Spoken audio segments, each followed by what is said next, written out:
گونج گونج اٹھے ہیں نغمات رضا سے بوستا، کیوں نہ ہو کس پھول کی مدحت میں وامنقار ہے، کیوں نہ ہو کس پھول کی مدحت میں وامنقار ہے۔ الحمدللہ رب العالمین والصلاة والسلام علی سید المرسلین، اما بعد فاعوذ باللہ من الشیطان الرجیم، بسم اللہ الرحمن الرحیم۔ الصلاة والسلام علیکہ یا رسول اللہ وعلی آلکہ واصحابکہ یا حبیب اللہ، الصلاة والسلام علیکہ یا نبی اللہ وعلی آلکہ واصحابکہ یا نور اللہ۔ میٹھے میٹھے اسلامی بھائیوں اور مدنی چینل کے ناظرین، سلسلہ ہے نغمات رضا، اور کیا بات ہے اس سلسلے کی، دل کے تار چھیڑ دیتا ہے، یاد مدینہ میں تڑپا دیتا ہے، اور کیوں نہ اس سلسلے میں ہمیں یہ لطف آئے کیونکہ اس میں بات ہوتی ہے کلم رضا کی، اشعار رضا کی، فکر رضا کی اور خیال رضا کی۔ اعلیٰ حضرت کی کیا شان ہے، آپ کے قلم اور آپ کی تحریروں میں اتنا ذوق اور شوق ہے، آپ کی ذات کیسی نرالی ہوگی۔ اور آج تو جس کلام کو ہمیں کمپلیٹ کرنا ہے وہ کلام ہی بڑا نرالا ہے۔ ہم نے پچھلے سلسلے میں تقریباً آدھا کلام سن لیا ہے، اب مزید اس کے اشعار اس سلسلے میں سننے ہیں۔ وہ کلام کون سا ہے؟ شکر خدا کہ آج گھڑی اس سفر کی ہے جس پر نثار جان فلاح و ظفر کی ہے۔ مزید اشعار آئیے سنتے ہیں۔ کعبہ بھی ہے انہی کی تجلی کا ایک ظل، روشن انہی کے عکس سے پتلی حجر کی ہے۔ اللہ اکبر۔ ظل کہتے ہیں سائے کو، ٹھیک ہے، تجلی کہتے ہیں روشنی کو۔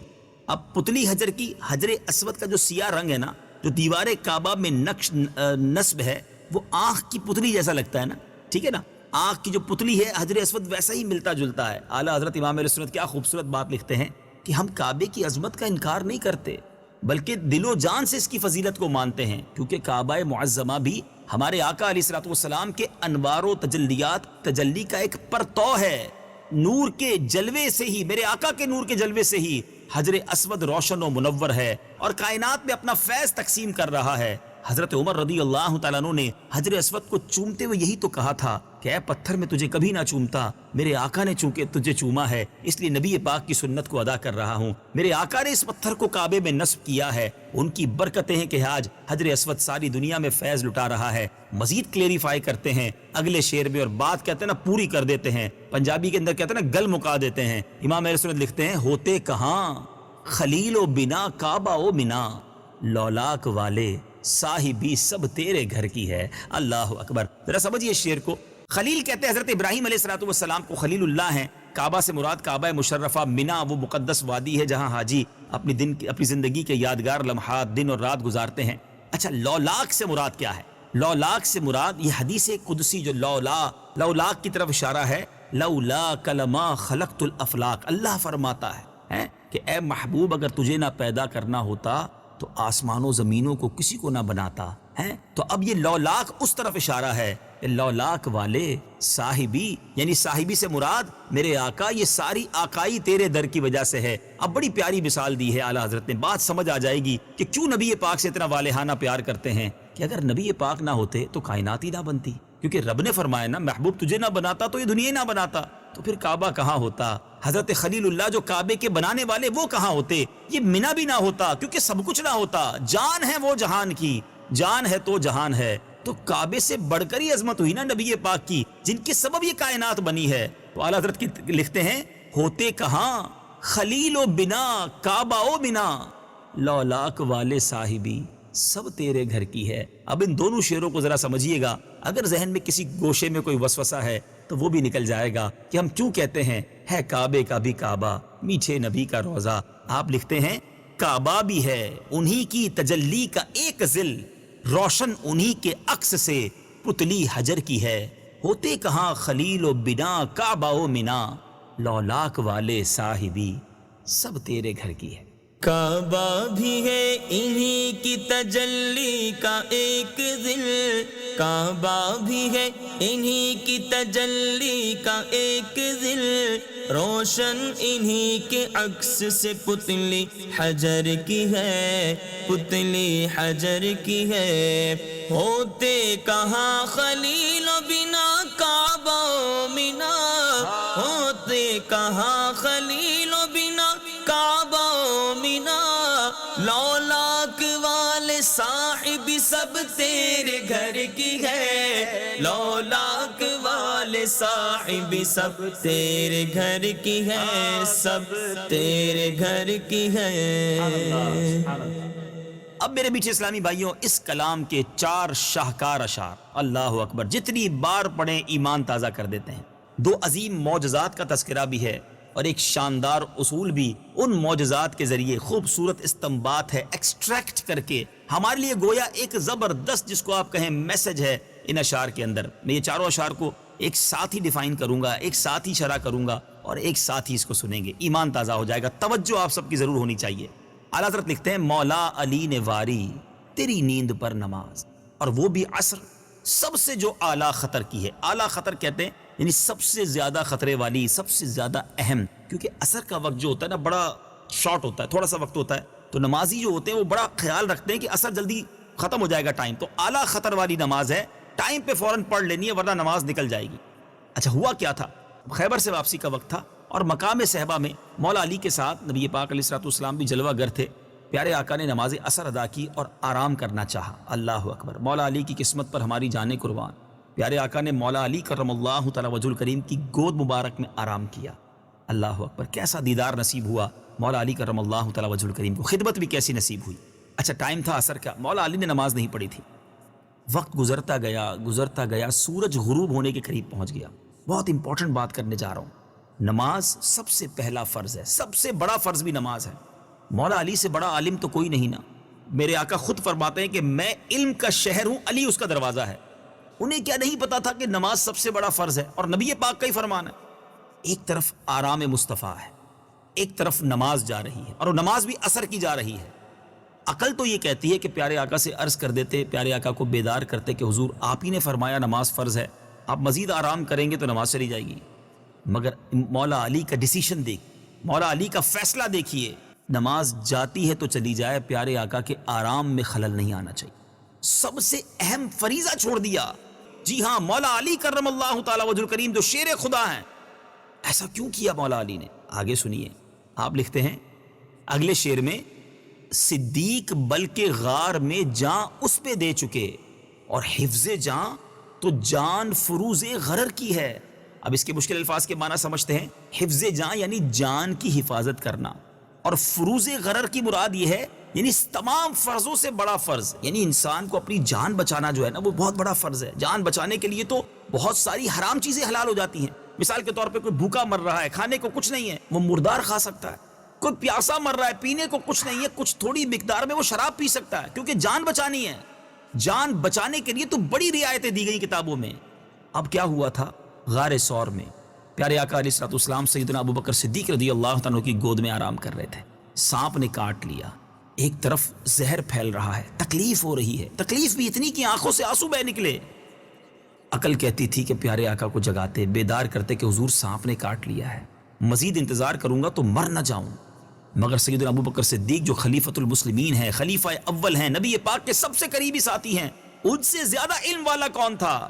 مگر کیا فیصلہ کیا کہ جان جاتی ہے تو چلی جائے، آرام مصطفیٰ میں خلل نہیں آنا چاہیے۔ یعنی اہم ترین فریضہ انہوں نے بھی چھوڑ دیا۔ یہ بڑے عجیب واقعات ہیں کہ مولا علی نے نماز چھوڑ دی آرام مصطفیٰ صلی اللہ تعالی علیہ وسلم پر، اور سیدنا ابو بکر صدیق رضی اللہ تعالیٰ عنہ جان قربان کرنے کے لیے تیار ہو گئے۔ لیکن پیارے آقا نے کیا کیا؟ اللہ اکبر، وہ عظیم معجزات کہ دعا فرماتے ہیں تو ڈوبا سورج واپس لوٹ آتا ہے۔ دوبارہ نماز عصر کا وقت ہوتا ہے، تاریخ میں ایسا پہلے کبھی نہیں ہوا کہ سورج واپس لوٹ آئے۔ مگر کونین کے والی کا تصرف، اللہ نے اپنے حبیب کو کیا طاقت عطا فرمائی ہے، اشارے سے چاند چیر دیا، چھپے ہوئے خور کو پھیر دیا، گئے ہوئے دن کو عصر کیا، یہ تاب و تواں تمہارے لیے۔ مولا علی نے نماز ادا کر لی، نماز جانے نہیں دی پیارے آقا نے، لوٹائی نماز، انہیں موقع دیا، دوبارہ ادا کروا دی۔ ادھر سیدنا ابو بکر صدیق کے آنسو جب نبی پاک کے چہرہ انور پر گرے، پیارے آقا نے آنکھیں کھولی۔ اے ابو بکر کیوں رو رہے ہو؟ حدیث پاک کا مضمون ہے۔ عرض کی حضور سانپ نے کاٹ لیا ہے۔ پیارے آقا علیہ السلام نے اپنا لعاب دہن حضرت ابو بکر صدیق رضی اللہ عنہ کے مبارک پیر کے جو انگوٹھے تھے اس پہ لگا دیا جہاں سانپ نے کاٹا تھا۔ سانپ کا زہر جاتا رہا، تکلیف ختم ہو گئی۔ آقا نے انہیں جان واپس کر دی، انہیں نماز واپس کر دی۔ کیا خوبصورت تیسرا شعر ہے، ہاں تو نے ان کو جان، انہیں پھیر دی نماز۔ پر وہ تو کر چکے جو کرنی بشر کی ہے. یعنی انسان کو جو کرنا تھا نا وہ انہوں نے کر دیا, کر دکھایا. انہوں نے تو نماز ضائع کر دی تھی نا, انہوں نے جان دے ہی دی تھی. وہاں نماز کی قربانی تھی, یہاں جان کی قربانی تھی. آقا نے ادھر نماز لوٹائی, ادھر جان لوٹائی. مگر وہ تو کر چکے جو کرنی بشر کی ہے, جو ایک دیوانے نے کرنا تھا, پیارے آقا کے غلام نے کرنا تھا, اور ہمیں ان واقعات سے سیکھنے کو جو ملنا تھا. اب ان تینوں اشعار کے بعد سبحان اللہ میرے امام گویا ان تینوں اشعار کا ایک نچوڑ ہمیں دے رہے ہیں, ان دونوں واقعات کا اصول بیان کر رہے ہیں. اللہ حضرت لکھتے ہیں ثابت ہوا. رزلٹ کیا آیا؟ کیوں نماز چھوڑی, کیوں جان جانے دی آرام مصطفیٰ صلی اللہ تعالی علیہ وسلم پر؟ فرماتے ہیں ثابت ہوا کہ جملہ فرائض فروع ہیں. جملہ فرائض سے مراد سارے فرائض, اور فروع سے مراد شاخیں ہیں. ایک ہوتی شاخ, ایک ہوتی اصل, بنیاد. آپ فرماتے ہیں کہ اب بتائیے چلا کہ سارے فرائض جو ہے نا وہ شاخیں ہیں. اصل الاصول بندگی استاج ور کی ہے.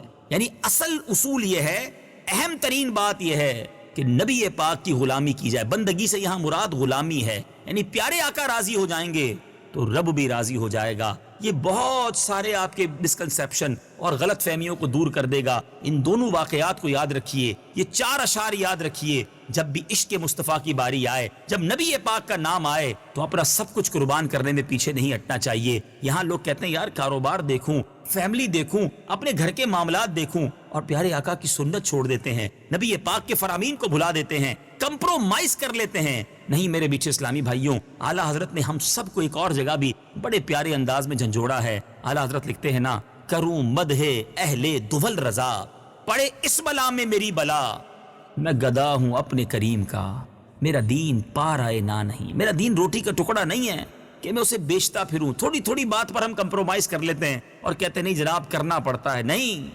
ثابت ہوا کہ جملہ فرائض فروع ہیں, اصل الاصول بندگی اس تاجور کی ہے. اب ان 4 شعروں کو دوبارہ سنیے, ان واقعات کو یاد بھی کیجئے اور ایمان بھی تازہ کیجئے. مولا علی نے واری تیری نیند پر نماز, اور وہ بھی عصر سب سے جو اعلیٰ خطر کی ہے.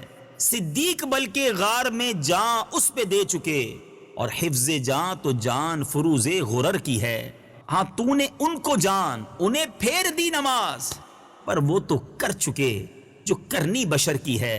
ثابت ہوا کہ جملہ فرائض فروع ہیں, اصل الاصول بندگی اس تاجور کی ہے. مولا علی نے وار تیری نیند پر نماز, اور وہ بھی عصر سب سے جو اعلیٰ خطر کی ہے, اعلیٰ خطر کی ہے. صدیق بلکہ غار میں جا اس پہ دے چکے, اور حفظ جان تو جان فروز غرر کی ہے, فروز غرر کی ہے. ہاں تو نے ان کو جان انہیں پھیر دی نماز, پر وہ تو کر چکے تھے جو کرنی بشر کی ہے. ثابت ہوا کہ جملہ فرائض فروع ہے,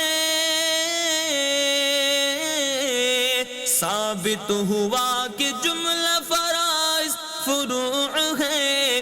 اصل الاصول بندگی استاج ور کی ہے, اصل الاصول بندگی استاج ور کی ہے, استاج ور کی ہے. سبحان اللہ سبحان اللہ. اگلے شعر کی طرف چلتے ہیں, اور یہ اس کلام کی جان ہے, یہ شعر اس کلام کی جان ہے. اعلیٰ حضرت لکھتے ہیں, مجرم بلائے آئے ہیں, جاؤ کا ہے گواہ, پھر رد ہو کب یہ شان, کریموں کے در کی ہے. اللہ اکبر. یہ کون سا جاؤ کا ہے؟ بہت سارے مجھے بھی ملتے ہیں اسلام بھائی کہ یہ جاؤ کا کے معنی کیا ہے. کمال ہے اعلیٰ حضرت, کیا نظر ہے قرآن پر, کیا نظر ہے حدیث پر. آج آپ کو ایک شاندار آیت قرآنی سناتے ہیں, سنیے, ایمان تازہ کیجئے. اللہ تبارک و تعالیٰ نے ہم غلاموں کو اپنے گناہوں سے معافی مانگنے کا کیا پیارا طریقہ اور کون سا در دکھایا ہے. آئیے قرآنی آیت کے ذریعے سمجھتے ہیں. وَلَوْ أَنَّهُمْ إِذْ ظَلَمُوا أَنفُسَهُمْ جَاءُوكَ فَاسْتَغْفَرُوا اللَّهَ وَاسْتَغْفَرَ لَهُمُ الرَّسُولُ لَوَجَدُوا اللَّهَ تَوَّابًا رَحِيمًا. اور اگر جب وہ اپنی جانوں پر ظلم کریں تو اے محبوب تمہارے حضور حاضر ہوں اور پھر اللہ سے معافی چاہیں اور رسول ان کی شفاعت فرمائے تو ضرور اللہ کو بہت توبہ قبول کرنے والا مہربان پائیں۔ جی مدری چل کے ناظرین، سنا آپ نے، اعلیٰ حضرت کا پہلے ایک شعر پڑھتا ہوں تو آپ کو اس آیت کی ایسا لگتا ہے کہ شرح سمجھ آ جائے گی۔ وہی رب ہے جس نے تجھ کو ہمتن کرم بنایا، ہمیں بھیک مانگنے کو تیرا آستاں بتایا، تجھے حمد ہے خدایا، تجھے حمد ہے خدایا۔ یعنی نبی پاک کے در پر جانے کا حکم تو ہمیں قرآن دے رہا ہے، اور یہاں جو لفظ جاؤ کا ہے کہ نبی پاک کے در پر حاضر ہوں، تو مجرم بلائے آئے ہیں، آقا ہم خود سے نہیں آئے، ہمیں تو قرآن نے کہا جاؤ کا، اے محبوب تمہارے در پر حاضر ہو جائیں، ہم اس لیے آئے ہیں کہ اپنی جانوں پر ظلم کر بیٹھے ہیں۔ اب آقا جب ہم آئی گئے ہیں تو پھر رد ہو، لوٹایا جائے۔ رد ہوتا ہے کسی کو لوٹا دینا، دھتکار دینا، یہ کریموں کے در کی شان نہیں ہے۔ کریم کے در پر تو جو آتا ہے اسے نوازا جاتا ہے۔ تو آقا ہمیں تو بلایا گیا ہے، ہمیں یہ بتایا گیا ہے کہ آپ کے در تک پہنچنا ہے، تیرے قدموں میں آنا میرا کام تھا، میری بگڑی بنانا تیرا کام ہے۔ آقا ہم تو آ گئے، اب کیسے واپس لوٹیں گے؟ آپ کریم ہیں، آپ کے در سے ضرور جھولی بھر کے جائیں گے۔ بہت خوبصورت التجا ہے، اے کاش مدینہ منورہ بار بار آپ کو اور ہم سب کو جانا نصیب ہو، اور یہ شعر ہم نبی پاک کے قدموں میں جا کر عرض کریں کہ آقا مجرم بلائے آئے ہیں، جاؤ کا ہے گواہ، پھر رد ہو کب یہ شان کریموں کے در کی ہے۔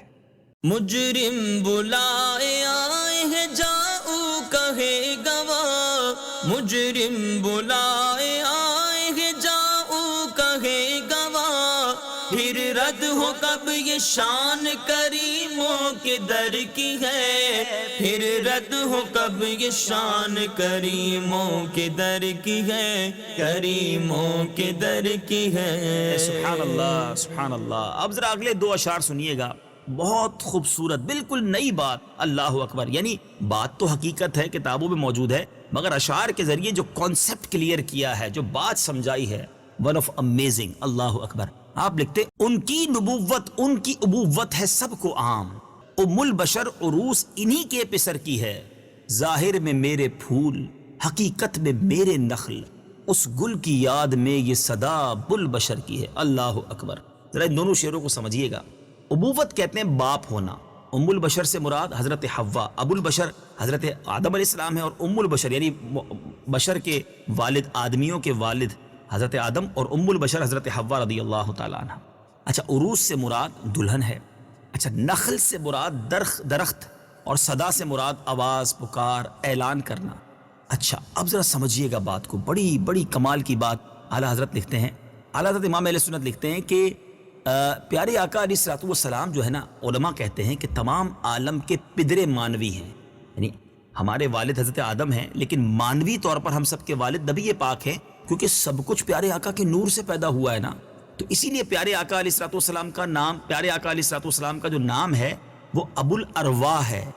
ہاں، ابو البشر حضرت آدم ہے، مگر روحوں کے والد ہمارے آقا ہیں، کیونکہ انہی کی وجہ سے ہی کائنات بنی نا۔ تو آدم علیہ الصلوۃ والسلام اگرچہ صورت ظاہراً حضور کے باپ ہیں، حضور کے والد ہیں، مگر حقیقت میں وہ بھی حضور کے بیٹے ہیں۔ جی ہاں، اور ام البشر یعنی حضرت حوا، یہ حضرت آدم علیہ الصلوۃ والسلام کے پسر یعنی آدم کی اور دلہن ہیں، تو آقا کے بیٹے، آقا کی یوں سمجھیے جو پسر ہیں، اس کی جو دلہن ہے وہ حضرت حوا ہیں۔ تو سبحان اللہ، بڑی بڑی باریک سی بات ہے۔ اس حدیث سے یہ بات زیادہ سمجھ آ جائے گی کہ نبی پاک فرماتے ہیں میں اس وقت بھی نبی تھا جب آدم علیہ الصلوۃ والسلام پانی اور مٹی کے درمیان تھے، یعنی تخلیق آدم سے پہلے بھی آقا کا نور موجود تھا نا۔ تو ابو الارواح نبی پاک ہیں، تو اس معنویت کے لحاظ سے، ایک جہت کے لحاظ سے حضرت آدم آقا کی اولاد ہوئے، اور جو بی بی حوا ہیں وہ حضرت آدم کی چونکہ دلہن ہیں، تو آقا کے پسر کی، نبی پاک کے گویا مانوی بیٹے کی دلہن ہوئی۔ اور یہی بات حضرت آدم کہا کرتے تھے۔ اللہ اکبر۔ حضرت آدم جب کبھی نبی پاک علیہ الصلوۃ والسلام کی محبت میں بےتاب ہوتے تو کیا کہا کرتے کہ اے ظاہر میں میرے بیٹے اور حقیقت میں میرے والد۔ اللہ اکبر۔ یعنی خلاصہ کیا ہوا اس شعر میں کہ سیدنا آدم علیہ الصلوۃ والسلام جو کہ ابو البشر ہیں، نسل انسانیت کے والد ہیں، جب اس پھول یعنی نبی پاک کی یاد کرتے تو یوں صدا لگاتے، اے محمد کریم صلی اللہ تعالی علیہ وسلم، جو ظاہری طور پر تو میرے پھول ہیں، لیکن حقیقت میں میری اصل اور جڑ آپ ہی ہیں، آپ کے صدقے سب کچھ ہوا۔ آپ کو یہ بھی تو یاد ہوگا کہ حضرت آدم کی توبہ کیسے قبول ہوئی تھی۔ نبی پاک علیہ الصلوۃ والسلام ہی کا تو وسیلہ پیش کیا گیا تھا، کیونکہ جنت کے درختوں پر، حوروں کی پیشانی پر، جنت کے دروازوں پر، عرش معلی پر اللہ کے نام کے ساتھ نبی پاک کا نام ہی جڑا ہوا دیکھا تھا۔ تو کہا اے رب، اسی محمد صلی اللہ تعالی علیہ وسلم کا واسطہ پیش کرتا ہوں، میری توبہ قبول فرما لے۔ اور نبی پاک کا واسطہ وسیلہ پیش کرنے کی وجہ سے ایک وجہ یہ بھی بنی اور آپ کی توبہ قبول ہوئی۔ سبحان اللہ، سبحان اللہ، کیا خوبصورت خیال ہے۔ سمجھنے والے سمجھیں گے اور ایمان کو تازہ بھی کریں گے۔ اعلیٰ حضرت لکھتے ہیں ان کی نبوت، ان کی ابوت ہے سب کو عام، ام البشر عروس انہی کے پسر کی ہے، ظاہر میں میرے پھول حقیقت میں میرے نخل، اس گل کی یاد میں یہ صدا بل بشر کی ہے۔ ان کی نبوت ان کی ابوت ہے سب کو عام، ام البشر عروس انہی کے پسر کی ہے، انہی کے پسر کی ہے، ظاہر میں میرے پھول حقیقت میں میرے نخل، ظاہر میں میرے پھول حقیقت میں میرے نخل، اس گل کی یاد میں یہ صدا بل بشر کی ہے، اس گل کی یاد میں یہ صدا بل بشر کی ہے، یہ صدا بل بشر کی ہے۔ الحمدللہ عز و جل۔ مدنی چل کے ناظرین، شاندار اور خوبصورت کلام جاری ہے۔ کس کا جی چاہتا ہے جب ایسی پیاری باتیں ہو رہی ہوں تو اس کو بریک دیا جائے، روک دیا جائے، مگر سلسلے کا وقت مختصر ہوا کرتا ہے۔ اگلے سلسلے تک انتظار کیجیے گا، اسی کلام کو کمپلیٹ بھی کریں گے۔ بڑے پیارے اشعار ہیں، عشق میں ڈوب کر میرے رضا نے لکھے ہیں، سنتے جائیں گے انشاءاللہ اور نبی پاک کے در کی یادوں میں کھوتے جائیں گے۔ صلو علی الحبیب صلی اللہ تعالی علی محمد صلی اللہ علیہ وسلم۔ گونج گونج اٹھے ہیں نغمات رضا سے بوستا، کیوں نہ ہو کس پھول کی مدحت میں وامن قار ہے، کیوں نہ ہو کس پھول کی مدحت میں وامن قار ہے۔